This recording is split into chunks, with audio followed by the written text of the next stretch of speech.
Everyone, welcome back to our channel. మనం ఈ వీడియోలోని పర్టికులర్ ఇంటిగ్రల్ కోసము కేస్ 4 చూద్దాము.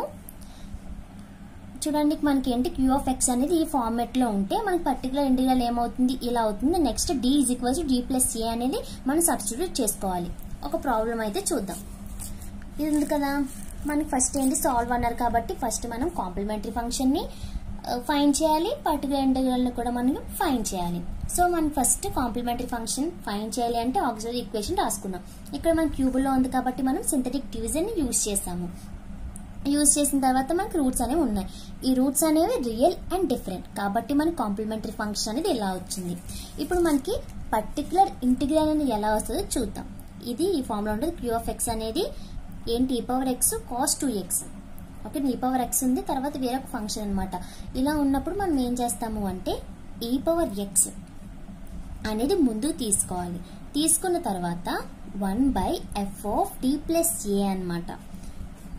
మనకి ఇదే కదా e పవర్ ax, అది మనం బయట తీసుకొని 1/f of t plus A. v అంటే ఏంటి, ఇక్కడ మనకి ఇచ్చింది అనమాట కాస్ 2x. ఓకేనా, t ప్లస్ ఏ.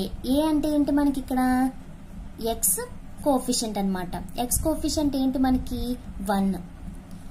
ఇక్కడ మనకి ఏ ఈజ్ ఈక్వల్స్ టు 1, అందుకని డి ప్లస్ ఏ అంటే d plus 1 whole cube minus 7 into d plus d ఉన్న ప్లేస్ లో డి ప్లస్ 1 అనేది మనం సబ్స్టిట్యూట్ చేసేయాలి. ఇక్కడ మనకి కాస్ 2x ఇందులోనే రాయాలి, మనం బయట రాయకూడదు. ఓకేనా, e పవర్ 2x ఒకటే మనం బయట రాయాలి. ఇప్పుడు మనం ఏం చేస్తాం, దీన్ని సాల్వ్ చేస్తే నాకు ఇలా వచ్చింది కాస్ 2x. ఇప్పుడు మనకి కాస్ 2x కి పర్టికులర్ ఇంటిగ్రల్ ఎలా ఫైండ్ చేయాలో మనం ముందు వీడియోలో డిస్కస్ చేసుకున్నాం కదా. అదే విధంగా ఇక్కడ పర్టికులర్ ఇంటిగ్రల్ అనేది ఫైండ్ చేయాలి. ఇలా చూడండి, ఇప్పుడు మనకి ఏమవుతుంది, b అనేది ఫైండ్ చేయాలి. b ఈక్వల్స్ టు 2 కాబట్టి మనకి d స్క్వేర్ ఏమవుతుంది, minus b square is equals to మనకి మైనస్ b స్క్వేర్ అంటే ఏమొచ్చింది 4 మైనస్ 4.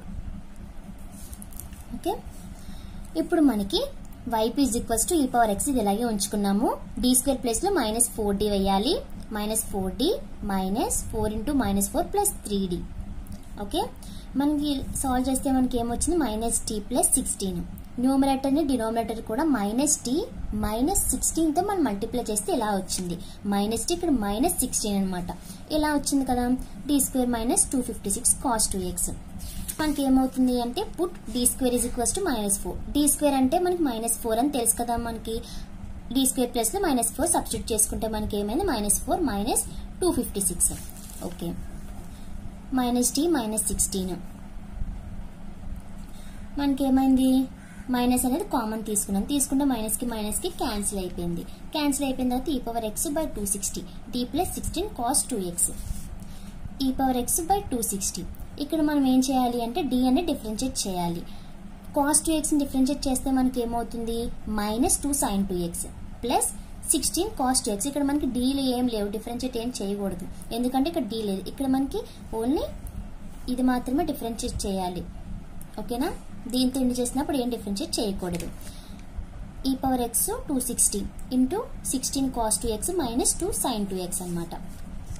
e పవర్ ఎక్స్ పై ఇక్కడ మనకి ఏంటి 2 అనేది కామన్ తీస్తే 2 8 సార్, ఇక్కడ మనకి 2 1 సార్, 2 130 సార్. ఇది మనకి ఏంటి పర్టికులర్ ఇంటిగ్రల్. సొల్యూషన్ సాల్వ్ అన్నారు కాబట్టి కాంప్లిమెంటరీ ఫంక్షన్ పర్టికులర్ ఇంటిగ్రల్ మనం కంబైన్ చేసి రాయాలి. కంబైన్ చేస్తే ఇది మనకి సొల్యూషన్. ఓకేనా, ఫస్ట్ మనం ఏం చేసాం, e పవర్ ఎక్స్ ని సెపరేట్ గా రాసుకున్నాం, ఇది మొత్తం సెపరేట్ గా రాసుకున్నాం. కాస్ 2x కి మనం ఎలా సాల్వ్ చేయాలో తెలుసు కదా, ఇలా సాల్వ్ చేసుకున్నాం అనమాట. సాల్వ్ చేసుకున్న తర్వాత మనకి ఇక్కడ ఇలా సాల్వ్ చేస్తే ఇక్కడ 2 అనేది క్యాన్సిల్ అయింది. ఇలా వచ్చింది particular integral. Okay, thank you.